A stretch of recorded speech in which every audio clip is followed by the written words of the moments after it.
Hey there, my name is Sayan, and welcome to another episode of...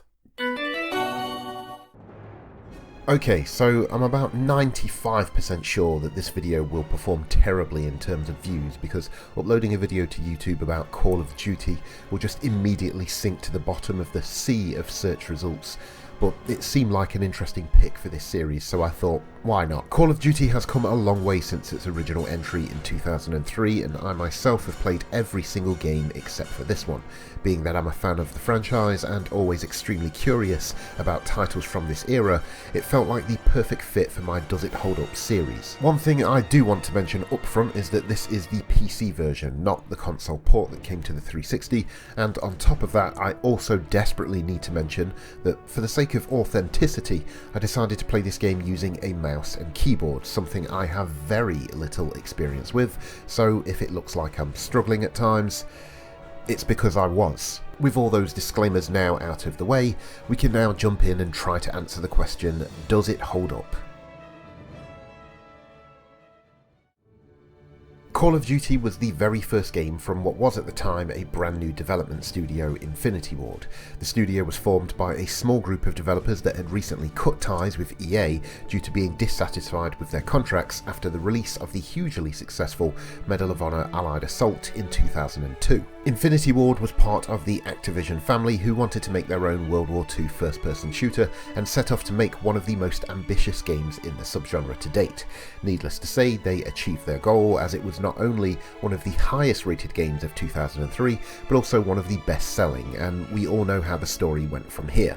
My personal journey with Call of Duty didn't start until the sequel made its way to the 360 as a launch title, but I had a really good time with that game, and I've enjoyed the action-packed campaigns ever since. Well, most of them anyway. One of the reasons I was so interested to try this game out, especially for a video on this channel, is because over the last 19 years Call of Duty has gotten progressively more over the top and outlandish. A perfect example of this would be the fact that as I'm making this video, there is currently an online multiplayer event featuring Godzilla and King Kong. So yeah, that's where we're at now.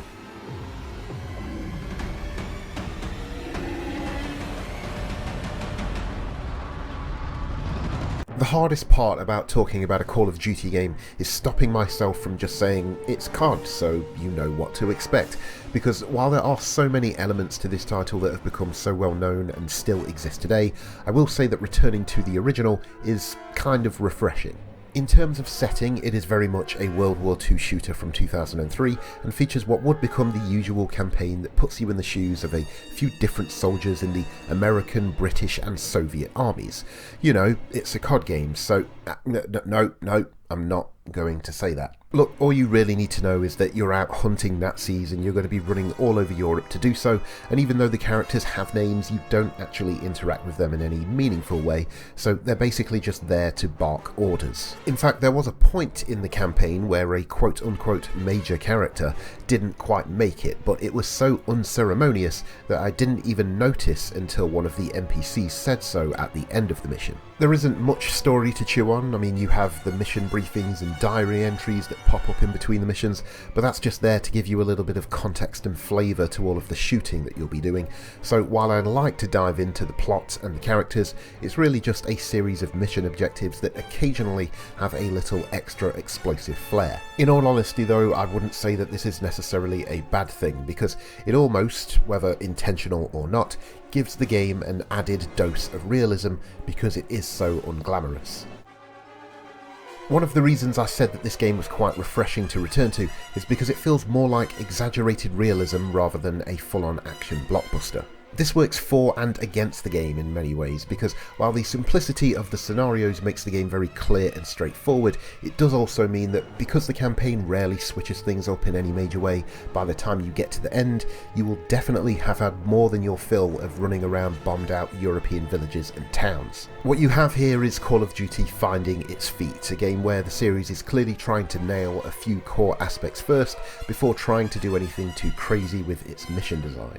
Obviously, if you've played a COD game before, then you can pretty much jump straight in, even if you're terrible with a mouse and keyboard like myself. I mentioned in a previous video that I think what makes a good shooter is how the weapons feel through the animation and sound design, and the animation of the enemies being hit, and even back in 2003, this is something that Call of Duty got right. Which is a really good thing, because I've always thought that setting a game in World War II can hold developers back in many ways as they attempt to be historically accurate with the very limited amount of weapons that existed at the time. So even though you'll spend a lot of time with a lot of weapons that you've most likely used before, the most important thing is that they do actually feel good to use. I know this series has received a lot of deserved criticism over the years for its failure to really change things up, but this game really is built on such a solid foundation of tight and responsive controls, and the general gameplay loop of getting into firefights is fun, even if it is a more stripped down and basic setting here. There are a few sections in the game that change the pace a little, like a mission in a car or a mission where you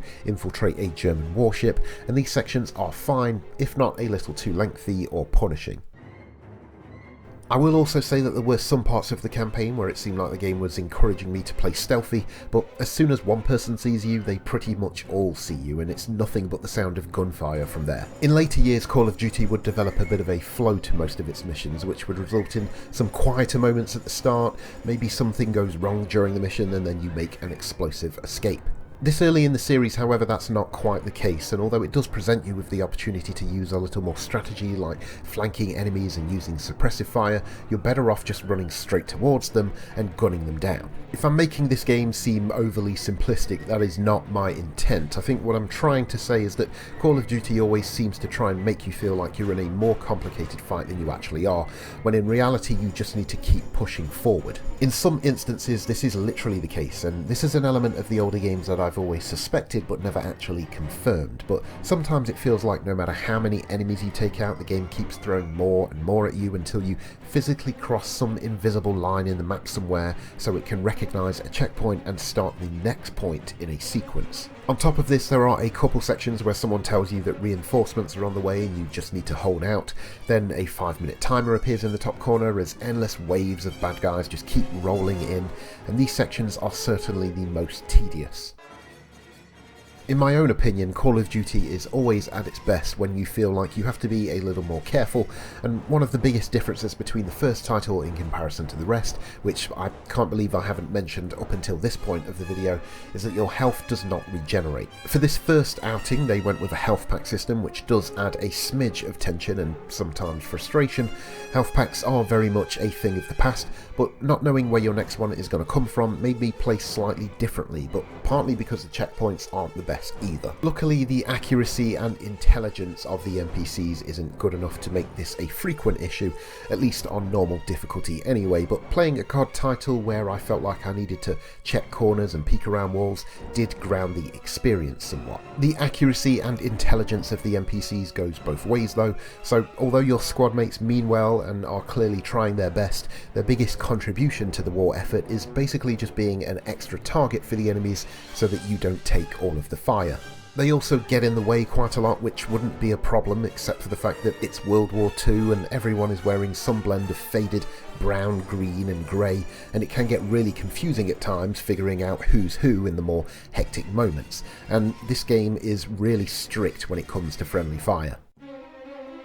As stated earlier, this is the PC version of the game, which I'm also running on what I think is the highest of all the settings, but even with that in mind, if there is one area where COD definitely holds up, it's the visuals. For 2003, there is a serious amount of detail worked into the textures and weapon models, and although the character models are a little hit and miss, overall I didn't catch myself wincing at anything I saw. There's something about the environments which I really appreciated, and that is how big they feel. Even though in reality I know that they're much smaller than they seem, it does a great job of distracting me from this fact, and as a result the world feels just a tad more real. Obviously you can point at bits and pieces of the visuals and find things that don't look so great almost 2 decades later, but there is a consistency and sharpness to all of the assets that gives the game a really clean and polished look.